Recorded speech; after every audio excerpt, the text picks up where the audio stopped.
Imagine you're interviewing a job candidate today, Right. right? And they never need a coffee break. Right. The dream hire. Exactly. They never sleep. They never take a sick day. And they Mm. just scored an 83% on a comprehensive test of like every single economically valuable task at your company. You'd hire them on the spot. I mean, anyone would. Yeah. But what if hiring that perfect candidate meant completely breaking your city's power grid? Which is crazy. But that paradox is it's no longer just some science fiction hypothetical. No, not at all. It is the exact breaking point of our current global economy. We've basically engineered artificial cognition that outpaces human output, but we're trying to run it on, physical infrastructure built for the 20th century. And that collision between brilliant software and physical reality, that is the mission of today's deep dive. Yeah, we have a lot to cover. We really do. So whether you are listening to this right now to prep for a major corporate strategy meeting, or you're just looking at your own career path and trying to figure out how to stay relevant, you need a shortcut to understanding this massive shift. For sure. So today we are unpacking a crucial March 2026 press release and a really detailed white paper from Eon AI Ventures. And I mean, the title alone is a wake-up call. It's called Intelligence is the New Currency. Yeah, Eon AI Ventures is outlining this systemic economic shift that they, and frankly many others now, are calling the intelligence economy. Right. But they aren't just, ringing an alarm bell about the future of work and leaving it at that. They're actually providing a highly specific structural blueprint. Which is rare. Exactly. A blueprint for how individual workers, academic institutions, and even entire governments can survive and adapt to a disruption of this magnitude. But before we can explore the lifeboats that Eon is trying to build, we really have to look at the staggering scale of the flood heading our way. The flood is definitely here. It is. And to do that, the white paper references some incredibly sobering data from a recent Morgan Stanley 2026 Intelligence Economy report. Right, and the math in that Morgan Stanley report, it forces this whole conversation out of abstract theory and into immediate economic reality. Yeah, give us the numbers. We are actively looking at a $10 trillion global AI investment cycle. 10 trillion. Wow. Yeah, capital at that unprecedented scale. It doesn't just fund R&D, it actively forces massive societal change. Okay, let's unpack this, because the numbers here are wild. According to this report, AI is now capable of executing 57 to 75% of all white-collar tasks. Yeah, let that sink in. And it's not doing them poorly, right? It's not churning out robotic-sounding garbage anymore. It is doing them at human expert levels. Exactly. Like the prime example is the new GPT 5.4 system, specifically its thinking model. That's the system that just scored that massive 83% on benchmarks for economically valuable tasks. And that phrase, economically valuable tasks, that is the absolute linchpin of the entire report. Right. It's not a toy anymore. No, we've moved completely past the era of generating a funny poem in the style of Shakespeare or summarizing a 10-page PDF. Yeah. We're talking about core cognitive labor, Yeah. financial analysis, legal structuring, logistical planning, the stuff businesses historically pay human beings actual salaries to perform. I think the best way to conceptualize this GPT 5.4 stat is to realize that AI is no longer just a really advanced software tool or a fancy spell checker. You have to view it as an artificial colleague. Oh, that's a good way to put it. Right. A colleague that just scored a solid B+ or A- on the ultimate test of economic value. What's fascinating here is the timeline attached to that capability. The timeline is scary. It is. The sources emphasize that because of this rapid advancement, we are facing a shockingly narrow human transition window. A window of just, 5 to 10 years? Exactly. They estimate the global workforce has just 5 to 10 years to adapt to this new reality. And if you consider the underlying mechanics of how human society currently adapts to tech changes, 5 to 10 years is essentially the blink of an eye.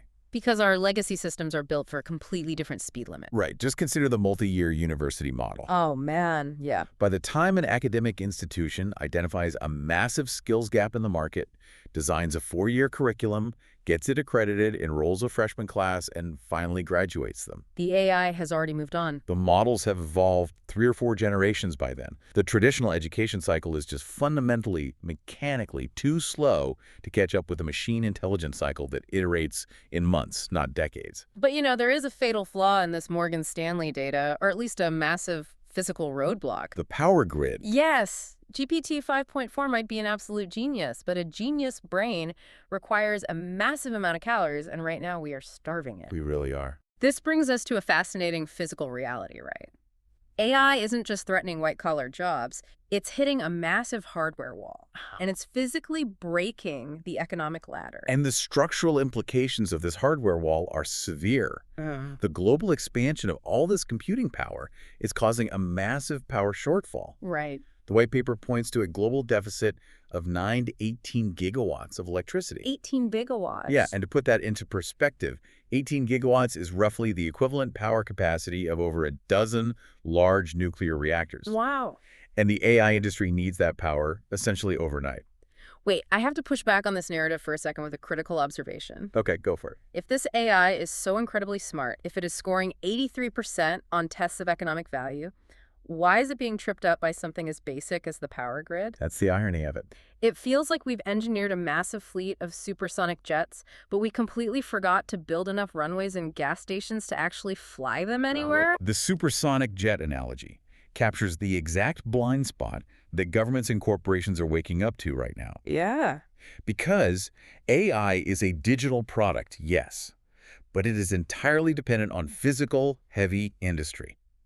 Hyperscale data centers require monumental amounts of electricity. Right, not just for the chips. Exactly, not just to run the processors, but for the immense liquid cooling systems required to keep those processors from literally melting down. Unbelievable. And this physical infrastructure gap ties directly into what the EON white paper identifies as a massive geopolitical crisis. They break it down into 3 core challenges for governments. Right, and the first one is AI sovereignty lost. Yes. Let's explore the mechanics of that. If I'm listening to this and I live in a mid-sized country, what does losing my AI sovereignty actually look like in practice? It basically looks like digital colonialism. Ooh, that's a strong term. But it's accurate. If a country fails to build its own physical AI infrastructure, those runways and gas stations, they cannot run these advanced models locally. So they have to outsource. Exactly. Every time their domestic corporations, their hospitals, or their military want to use expert-level AI, they have to route their sensitive data through a server sitting in California or Shenzhen. Which is a huge security risk. Huge. They end up paying rent to the few tech giants who own the hardware, and they completely lose their sovereign ability to control their own national security and economic destiny. If you don't own the infrastructure, you don't own your future. Precisely. But this also has to be a massive threat to the everyday workforce, right? I mean, if the tech evolves in months and you don't own the grid to train your people on it, how does a government keep its citizens employable? Well, that leads directly to their second core challenge, which is workforce irrelevance. Right. As we discussed, the traditional retraining pipelines are completely broken. If a nation cannot rapidly transition its workforce to utilize AI, those workers become economically obsolete. And then everything fractures. Yes, which triggers the third challenge, economic fragmentation. The K-shaped divide. The sources mention the global economy is tilting into a severe K-shaped inequality curve. And, for anyone listening who hasn't stared at an economics textbook recently, the K-shape is exactly what it sounds like. It splits. The trajectory of the economy just splits. The top arm of the K shoots aggressively upward. Those are the technology owners, the data center operators, reaping these massive, unprecedented financial gains. A hyper winners. Exactly. And the bottom arm of the K plunges downward. And those are the displaced knowledge workers who are left entirely behind. And historically, when a K-shaped recovery gets too wide, you don't just get a mild recession. No. You get severe societal instability. The middle class gets hollowed out, tax bases collapse, and civic structures fail. It's a chain reaction. It is. Yeah. So the urgency outlined in EON's white paper isn't merely about maximizing corporate profits. It's about maintaining basic social cohesion in the face of this $10 trillion wrecking ball. So, the flood is here. The traditional lifeboats take too long to build. The power grid is straining under the weight of the servers, and the inequality gap is ripping open. A bit grim. It's a terrifying setup. But, as we established earlier, EON AI Ventures is pitching a very specific structural solution. Right. Because legacy educational systems are too slow to bridge that K-shaped divide, EON is proposing what they call a rapid transition system. Rapid transition system. Yes. The explicit goal is to deploy complex workforce training in weeks, not years. And they are aiming to support over 80 countries simultaneously with this rollout. Which is incredibly ambitious. But they are leveraging 25 years of immersive learning and XR extended reality experience from their parent company, Eon and Reality, to pull this off. Yep, they have the track record. They've developed something called the 17-segment Global Virtual Campus. And according to the sources, this campus specifically targets urgent physical world gaps, like training workers to solve that exact 9 to 18 gigawatt power shortfall or teaching them advanced robotics integration. They've also introduced a platform called the Venture Builder, which lets individual workers, students, and universities rapidly prototype solutions at what they call the application layer. Here's where it gets really interesting, but also where we need to look at the actual mechanics, because I have some skepticism here. Okay, let's hear it. How is a software and education company supposed to solve a literal physical electricity shortage?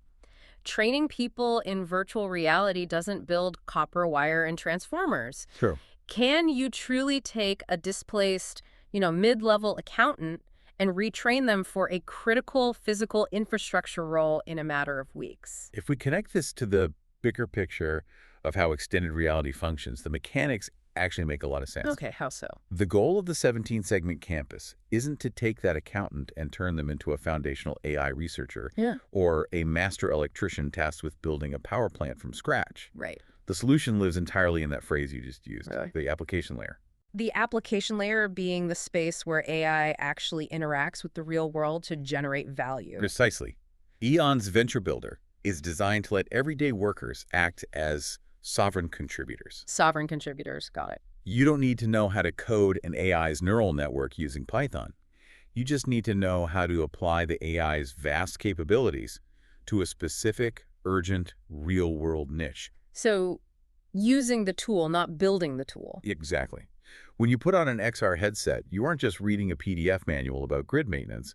The system tracks your eye movements, your hand gestures, and it overlays a highly accurate digital twin of a power grid onto your physical space. Wow. You are building actual muscle memory and spatial awareness. Ah, I see. So if you are listening to this right now as a logistics manager, the Venture Builder is essentially a sandbox for you. Yes. You step into the VR space, you use natural conversational language to tell the AI where your physical supply chain is currently bottlenecking. And the AI helps you rapidly prototype a custom software or workflow solution in an afternoon, rather than waiting 6 months for an engineering team to build it. You're teaching them how to pilot the machine, not how to build the engine. That is the crucial distinction. It's about scaling human adaptability. You use the AI to optimize the existing infrastructure heavily, squeezing out efficiencies that alleviate that 9 to 18 gigawatt shortfall without necessarily having to pour new concrete. Which is brilliant. And that brings us to a fascinating philosophical and economic concept in the EON's framework, which is protecting human value. Right. If human beings are just piloting these tools at the application layer, what exactly makes our input so vital when the AI is already doing 80% of the heavy lifting? Well, that question is the very core of Eon's strategy. They've built an ecosystem featuring a VA network to scale this knowledge globally, alongside something called the Sovereign Human Initiative. Okay. And this initiative gives governments 3 distinct paths to avoid the K-shaped divide. They are technology access, accelerated workforce mobility, and knowledge ownership. Let's break down that VAR network first, because that sounds like corporate jargon. What is the actual mechanism there? Fair point. VAR stands for Value-Added Reseller.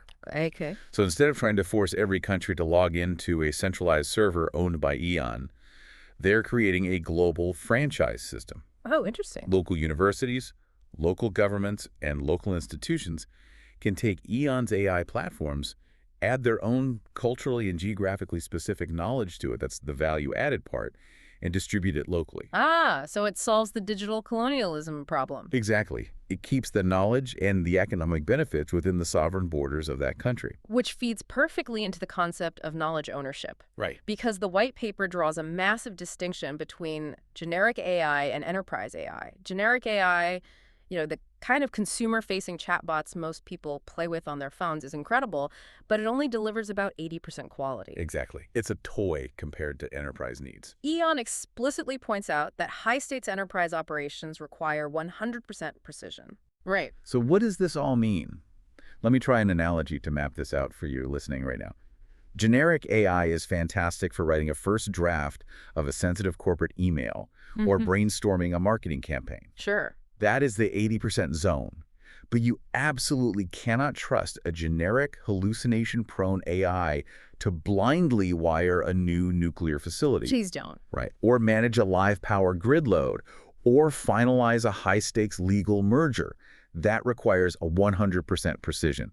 That final 20% gap between a good draft and flawless execution, that is exactly where your human value is locked in. This raises an important question about how we fundamentally position ourselves in the workforce over the next 5 years. Well, By owning your highly specialized knowledge and applying it with that final 20% precision through Eon's XR platforms, you protect yourself. you become indispensable. Exactly. You ensure you don't end up on the bottom, plunging arm of that K-shaped economy. You transition from being just a producer of raw content to becoming the essential human validator and director of the technology. We aren't competing with the machine. We're supplying the judgment the machine fundamentally lacks. Exactly. Instead of viewing Eon as a bank or a mint for this new economy, it might be more accurate to view them as an operating system. If raw hyperscale AI is the electricity, Eon is trying to build the wiring, the transformers, and the physical outlets so that everyday professionals can actually plug into it safely. There's actually a quote from Dan Lajerskar, the chairman of Eon AI Ventures, in the press release that synthesizes this whole mission perfectly. What does he say? He states, "Intelligence is the new currency, and we've made it accessible to everyone." Wow. By building this translation layer, the virtual campus, the venture builder, the VAR network, they're basically ensuring that access to this new currency isn't just hoarded by a few massive server farms in Silicon Valley. Which brings us directly to you. Take a hard look at your own daily tasks tomorrow. Audit your workflow. It's so important. It really is. Are you operating primarily in that 80% zone? You know, the zone of summarizing documents, drafting basic emails, or running standard data analysis? Because that is the exact zone that GPT 5.4 can already automate at an 83% proficiency. Exactly. Or are you actively utilizing the application layer? Are you living in that 100% high stakes precision zone where your human judgment, your physical spatial awareness, and your specialized knowledge are absolutely irreplaceable? Auditing where your daily labor falls on that 80 to 100% spectrum is genuinely the most critical career exercise you can do right now, Absolutely. because the human transition window is closing fast. Well, as we wrap up this exploration of the intelligence economy, I want to leave you with a final thought to mull over, building purely on the title of Eon's white paper. Intelligence is the new currency. Okay. Think about the fundamental mechanics of traditional economics. What happens when a central government just turns on the printers and floods the market with massive, unprecedented amounts of paper currency? You inevitably get hyperinflation. The currency radically loses its purchasing power because it's no longer scarce. Exactly. So apply that exact same economic law to human cognition. If these $10 trillion AI server farms are rapidly generating massive amounts of synthetic intelligence 24 hours a day, 7 days a week, are we about to experience intelligence inflation? Ooh, intelligence inflation. That's a concept. Right. As raw cognitive intelligence becomes cheap, abundant, and everywhere, the standalone market value of simply being smart will inevitably plummet. Which means the things AI cannot easily replicate in a data center suddenly become the most valuable commodities on Earth. Exactly. Will purely human traits like taking decisive physical action in a messy real world, building genuine interpersonal trust with the client, and exercising high-stakes moral judgment, will those become the new gold standard of the economy? I think they have to be. When the ocean of AI shifts 50 feet forward and floods the beach, washing away the sandcastles of our legacy knowledge, the only thing left of value might be our deeply human ability to adapt, to validate, and to build something entirely new on higher ground. Couldn't have said it better. Thank you for joining us on this deep dive into the intelligence economy. Take a look at your own 20% gap, keep adapting, and we'll catch you next time.